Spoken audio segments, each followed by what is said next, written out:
አብርሽዬ ጅብ ከሄደ ውሻ ጮኸ የሚባል ነገር ሆነብህ።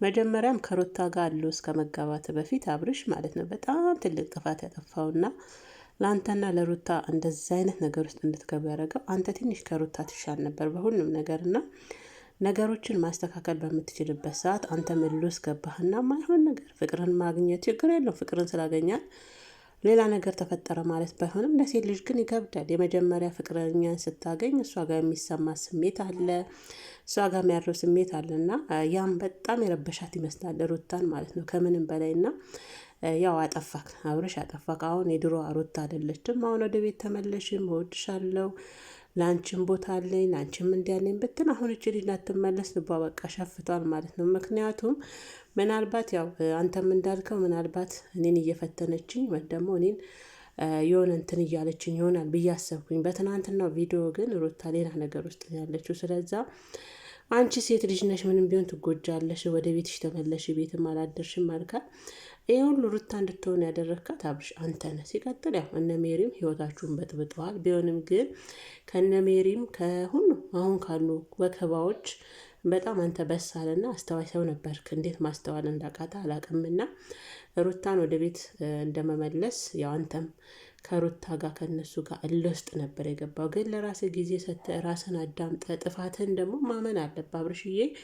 አንተም አጥፍታል፣ ሩታን በጣም አጥፍታለች። ሁለታችሁ ምን ውስጥ ገባችሁ? ያ ነው እኮ አሁን በጣም ክፍተት የፈጠረውና ሁለታችሁ ምን ውስጥ ከመግባት አንድ ሰው አስተዋይ ሆኖ ረጋ ብሎ ነገሮችን በትዕግስት በማስተዋል ትዳርህንም ሚስትህንም ወደ ቤት መመለስ ትችል ነበር። ግን አንተ መልስ ከእሷ ጋር ገባክና ወደ አልሆነ መስመር ሄድክ። ያ ደግሞ የባሰ ይዟችሁን የጠፋው እሷንም ወደ ሌላ ና ያቺ የድሮዋን ሩታ ትተህ ኃይለኛዋ ሩታ ሆናለች ማለት ነው። እኛ ነን እኮ ሰዎችን የምናበላሸው፣ እኛ ነን መመለስ የምንችለውም እኛ ነን ማለት ነው። እና ሁለታችሁም ያው የፉክክር ቤት ሳይዘጋደር አይነት ነገር ውስጥ ስለነበራችሁ ሁለታችሁም እሷም ለአንተ ያላት ስሜት እንዲቀዘቅዝ ሆነ፣ አንተም እንደዛው በቃ የብሽሽቅ ነገር ሆነና እዛ ነው ዛሬ ሩታ ነብር የሆነችው ማለት ነው። ኃይለኝነቷ ደግሞ እኔ በጣም ነው ሩታዬ ደስ የምትለኝ ማለት ነው። እና ግን ያው ይሳቅም ተናግሯል። ይሳቅና ሩታ አብረው ሆኑ ማለት ያው ሌላ ነገር ገቡ፣ ሌላ ነገር ጀመሩ ወይም ፍቅረኛ ሆነ ማለት አይደለም። ልጁን በደንብ ነግሮሃል። እሷም ከአንዴ ስንት ተናግራለች። እና እስቲ ትንሽ ጊዜ ስጣት አብርሽ፣ አትቸኩል።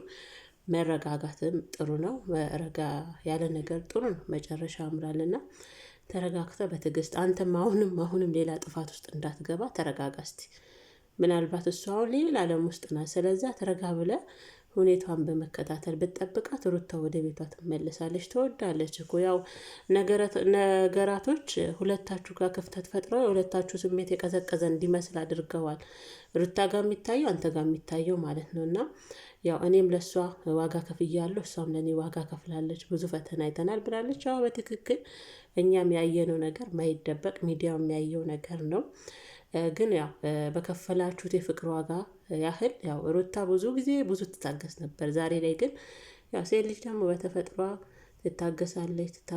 ትታገሳለች እና የሆነ ሰዓት ስትቆርጥ በቃ ሌላ ዓለም ውስጥ ናት። በቃ የበፊት ህይወቷ ሁሉ ስህተት መስሎ ነው የሚታያት እና ሩታ ያንንም ጊዜ ያሳለፈች ልጅ ስለሆነች አሁን ላይ ደግሞ ድጋሜ ያንን መሸከም አትችልም። አብርሽ ባይሆን አንተ ነበርክና ያጠፋው ጥፋት አንተም ከእሷ ጋር እልህ ተጋባክ።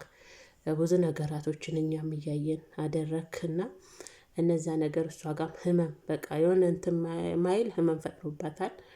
ስለዛ አሁንም መተከዝ ወይም ማዘን ወይ ሩታ ከልብ ወታለች ሳይሆን አሁንም በትዕግስት ጠብቃት፣ ከስህተቶች ታርመ ሲቀጥል ደግሞ ይቅርታ በላት። በቃ ሴት ልጅ ይቅርታ ተወዳጅ። በቃ ሩታ ያጥፍቻለሁ፣ ያጠፋቸው ጥፋት ሁሉ ስህተት ነበሩ፣ ይቅርታ ብትላት ትመለሳለች።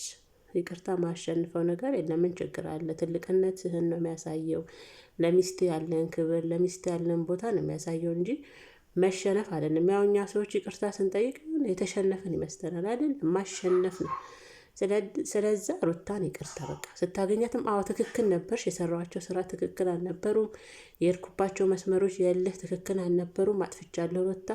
ከዚህ በኋላ እልህም ቀርቶ ወደ ትዳራችን ተመልሰን መስተካከል አለበት አይደል እንዴ? ከእንግዲህ ልጅነት አለ እንዴ? አብርሽም ትልቅ እየሆንክ ነው።